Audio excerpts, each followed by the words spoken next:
Hello everyone, I'm Darren Magee, and in this episode I'm going to be talking about sadism, the different types of sadistic behaviour and its comorbidity with other personality traits. But I would like to begin by saying sadistic personality disorder was dropped from the DSM due to the difficulty in being able to distinguish it from other personality disorders. This was due to the high level of comorbidity. However, there has recently been renewed interest in sadism as a personality trait, in particular as part of the Dark Tetrad. Now, the Dark Tetrad is a psychological concept that refers to four personality traits. There's narcissism, Machiavellianism, psychopathy, and sadism. These traits are associated with harmful, manipulative behaviour towards others.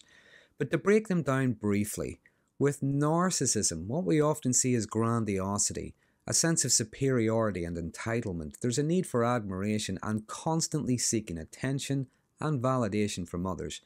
There's a lack of empathy, which means a difficulty understanding or caring about the feelings and experiences of others. There is also a high resistance or high sensitivity to anything that could be considered to be criticism. Next, there's Machiavellianism, and this is being both manipulative and duplicitous. This is using underhand, scheming tactics to achieve their goals, often at the expense of others. They can plan and calculate their actions to maximise their personal benefit, but this often takes a willingness to deceive and exploit others without conscience or remorse. With psychopathy, what we see is a callousness and a disregard for the well-being and the safety of others. There's impulsivity. This is acting on immediate desires without considering the consequences. There is also a disregard for social norms and rules, and often engage in deceitful or sometimes criminal behaviour. And lastly, which is the topic for today, there's sadism. And this is the enjoyment of causing harm, deriving pleasure or satisfaction from inflicting pain or suffering on others. There's deliberate acts of cruelty that cause physical or emotional harm to others in order to control them, or indeed just for their own pleasure. I think it's important to note that individuals who exhibit the varying degrees of the traits found on the Dark Tetrad is not necessarily a full-fledged narcissist, Machiavellian, psychopath, or sadist. The traits may be very deeply ingrained and pervasive, but there's perhaps not enough for a clinical diagnosis, and this would make them subclinical. That being said, whenever these traits are pronounced and persistent, they can have significant negative impacts on both the person displaying them, but more importantly, on those around them. Now, sadistic behaviours can manifest verbally, and this would include shouting, insulting, threatening, unkind, cruel, humiliating humour. There can also be physical sadism, and this could be physical acts of violence, destruction of property, could be sexual acts that involve domination and humiliation. There can also be vicarious sadism, and this is pleasure derived through seeing others being attacked, assaulted, humiliated, tortured, and so on. And this could include fantasizing about hurting others, or maybe just watching violent movies and enjoy the violence that is being inflicted on the characters. Now, according to Theodore Millen, there are four subtypes of sadistic personality, and the first would be spineless sadism. Now, the spineless sadist gets their kicks usually through tormenting someone they see as weaker than them, someone who won't or can't stand up for themselves. They tend to be quite cowardly and prefer to be part of a larger group and rely on that larger group for protection. If someone does stand up for themselves, they threaten them with the power of the larger group. But they enjoy watching the pain and distress of others. They might not necessarily take part in it, they might hide in the crowd, but they cheer on and encourage the others who are tormenting someone. But they can also be quite manipulative. I'd say more so than the other types. For instance, they can spread gossip and rumours in order to start fights and cause chaos, and then just sit back and watch. At a low level, they might just make arrangements, only to either cancel at the last moment or just not turn up at all. Sometimes it can be difficult to discern whether or not they just lie, they have no intention of turning up, or if they genuinely do get a kick out of disappointing people. But spineless sadists tend to be deeply insecure people and have a lot of avoidant features. They pretend to be tough and brave, when in reality they're often quite insecure and cowardly. Secondly, there's tyrannical sadism. Now, tyrannical sadists like to domineer. They might come across like a tough sergeant major type, but this isn't really about discipline, it's about domination. They believe themselves to be in charge of everything and can become aggressive, even violent if challenged. They can become angry if they're not in control, not just of situations, but of other people as well. They are relentless bullies who relish menacing, threatening, intimidating, and punishing others. They force others to submit and cower through menace and through brutality.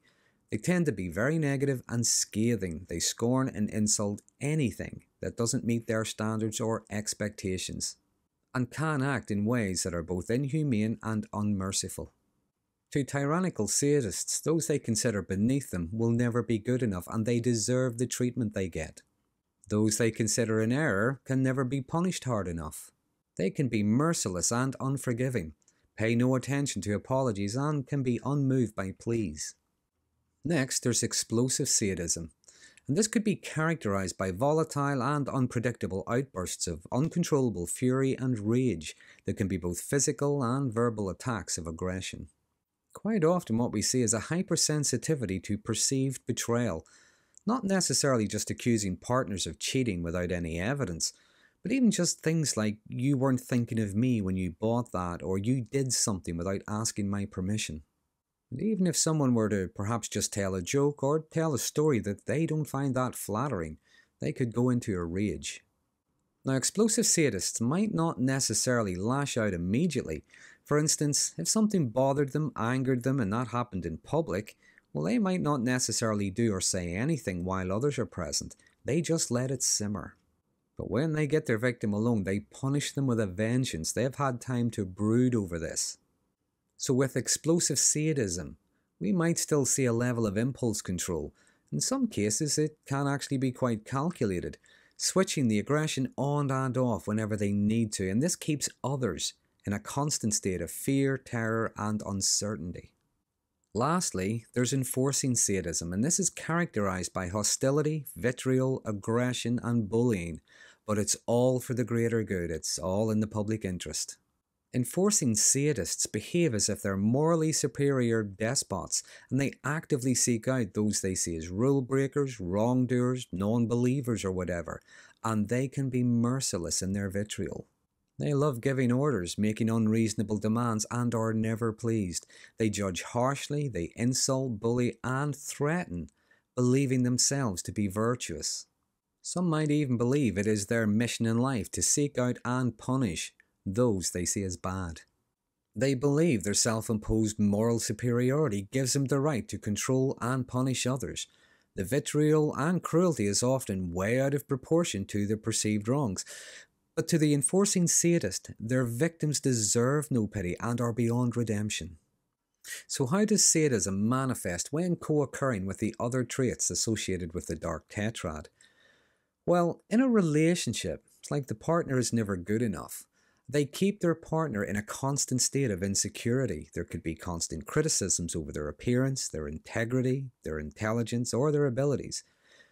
They constantly treat their partner as if they are inferior to them. There can be outrageous accusations to keep their partners in a state of insecurity, have them constantly having to explain themselves but never believing a word and punishing them anyway.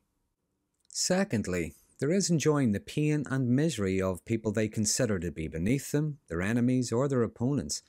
For instance, if something were to happen, such as someone lost their job, were injured in an accident, or were maybe assaulted, the sadist can take great delight in this. They want to know more information. It's like you could sense their excitement.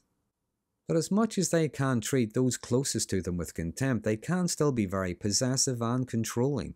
They might monitor their every move and punish if somebody shows any kind of autonomy or friendship with anyone else. In fact, the punishment for any kind of autonomy or deviation from their rules can be harsh. Now, another way sadism can manifest is the starting of arguments about nothing, arguments that go nowhere and leaving them unresolved. Sadistic people can tolerate the tension, but they know that others can't. It often leads to uncertainty and unease. In many cases, that's what they're thriving off. But during arguments, they can invade personal space, make glaring eye contact, make threats, and make it clear they will follow through with those threats, sometimes even daring others to test them.